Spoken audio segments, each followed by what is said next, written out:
The most disrespectful experience you've ever had as a guest?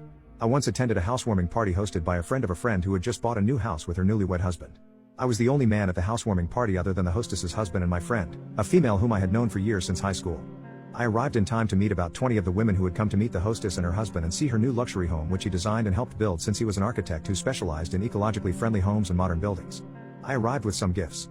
A box of some luxurious chocolate hazelnut cake, and a brand new bread maker machine which the hostess really wanted.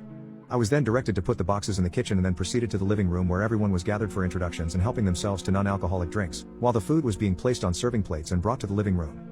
My friend introduced me to the hostess, Kira. I offered my hand to shake.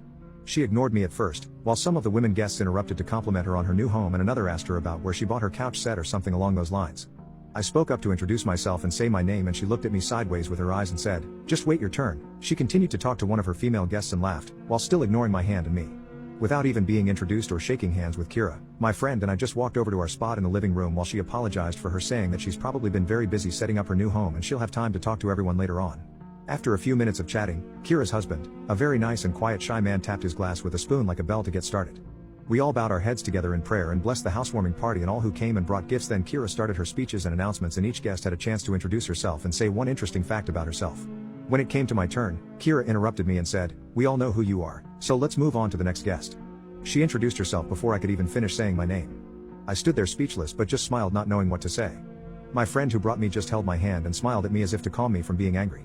After introductions, Kira offered a tour of her new home and we all followed her from room to room, admiring all the decorations and evening complimenting her on all the amazing ecological things she pointed out, like the triple layered windows that allowed the sun to heat up rooms and 1-inch floor tiles that were made with recycled materials that helped to retain heat, as well as her heating vents that allowed heat from her clothes dryer to be directed to other rooms and items like that.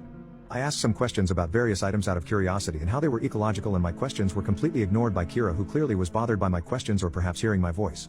When I asked about what certain switches were for and other details, Kira politely reprimanded me, saying, "Don't touch anything," which she repeated again when she showed her gray water recycling system for the toilets and for use in their garden and greenhouse room that held many plants and had an indoor bed of vegetables growing under a large slanted window which made up much of that room's wall that allowed sunlight in.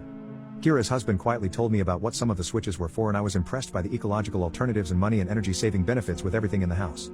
Finally, it came to serving all the treats and food that we brought and gifts were opened, and many of the women awed and ummed when my sinful chocolate cake with hazelnut cream was placed on the dining room table near the living room, and as gifts were being shown, some of the women complimented on the new bread maker machine and said how they wanted to buy one.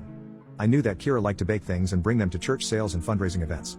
When my friend who brought me mentioned that I brought the bread maker, Kira snapped with a laugh. Only a man would bring such a sexist gift. Not all women are destined to stay in the kitchen.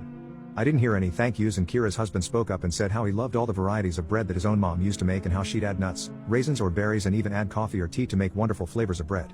I simply ignored the insult and tried hard to not say anything since I was in her house and I didn't feel it was my place to defend myself or argue. As a gentleman, I let all the ladies be served first, whether it was cake or salad or chicken wings.